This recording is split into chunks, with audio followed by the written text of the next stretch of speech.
This video is not a tax advice. If you have any doubts about the taxes you pay, please contact a local tax advisor and follow local laws and practices. Never commit any tax fraud. You should always optimize your taxes as much as possible. If someone says they enjoy paying taxes or insists that you should pay more, don't listen. They don't wish you or even themselves anything good. Usually, these are people who haven't achieved much and want everyone else to be losers as well. Remember, you can always manage your money better than the government does. Don't let anyone guilt trip or mislead you into paying more than you have to. Europe is known as a socially oriented place. People here pay lots of taxes, which in theory should lead to better social services. But in reality, talented and productive people end up paying more, while others often get money for doing nothing. The total tax burden here is around 50%, sometimes even higher. Yeah, you're only allowed to keep half of your income. I live in Poland, and it's definitely no exception. The national currency here called zloty, about 4 zloty for 1 euro. The median gross salary in Poland is around 7,000 zloty or 1,700 euro. I'm gonna take the programmer's perspective since I'm a programmer myself. An average mid to senior programmer with about 5 years of experience earns roughly 21,000 zloty or 5,700 euro per month. Now, don't try to directly compare those numbers to your own country, because the cost of living varies everywhere. What really matters is how much you can save and invest after paying your monthly expenses. That's why, to make things clearer, I will compare all taxes to the median salary. So 21,000 zloty in this example is 3 median salaries. It sounds high, but in IT that's normal since the most work is export-oriented. Let's break down how taxes work. There are 3 tax types: the social tax, the income tax, and the hidden tax, the one your employer pays. The social tax is around 14%, plus a flat payment equal to 22% of the median salary. Well, for an average taxpayer, giving up 23% of their income to the social tax is a nightmare. That's why some people with low incomes prefer to work part-time, as it lowers the flat payment proportionally. The rest they get in an envelope, simple as that.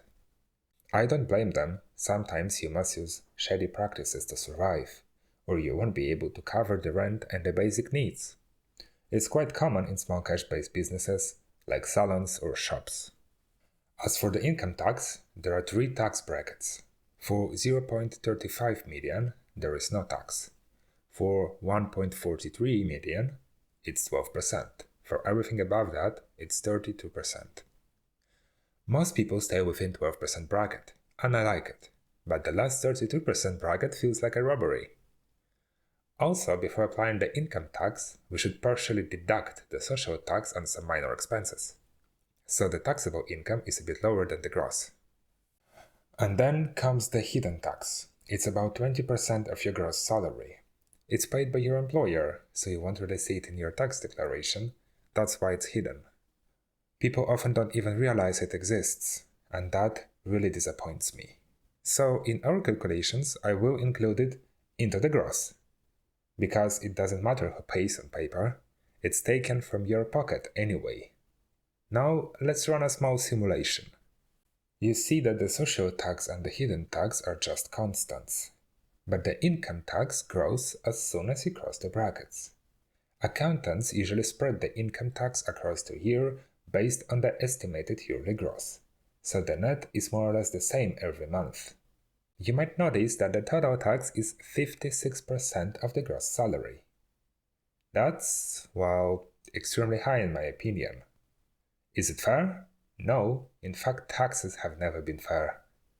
And trust me, the benefits you get don't justify losing more than half of what you earn. This is why people, especially programmers, choose to be self-employed. In Poland we call it B2B contracting. Well, actually it's rather quasi-employment, where de facto you work as an employee, but de jure you're self-employed. You usually register and operate as a sole proprietorship. In rare cases, which are not to be discussed here, people create a one-person company. The tax structure is simple.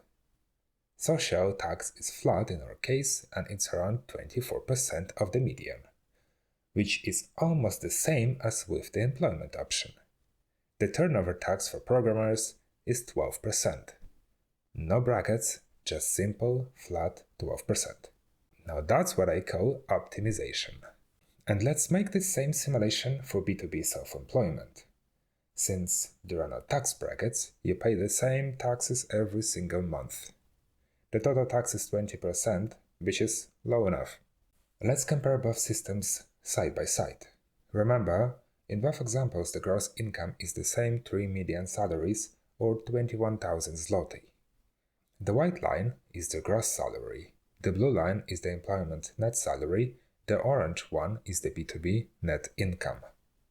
The yearly gross income is 3 yearly gross salaries, or 252,000 zloty. If you were an employee, you would keep 1.6 millions.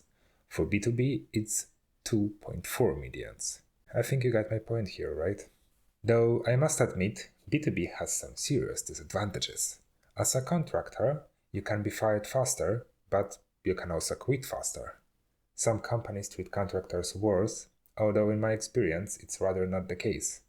Never faced it myself. Also, some big companies like Google or Microsoft prefer to have employees and won't agree on the B2B contract.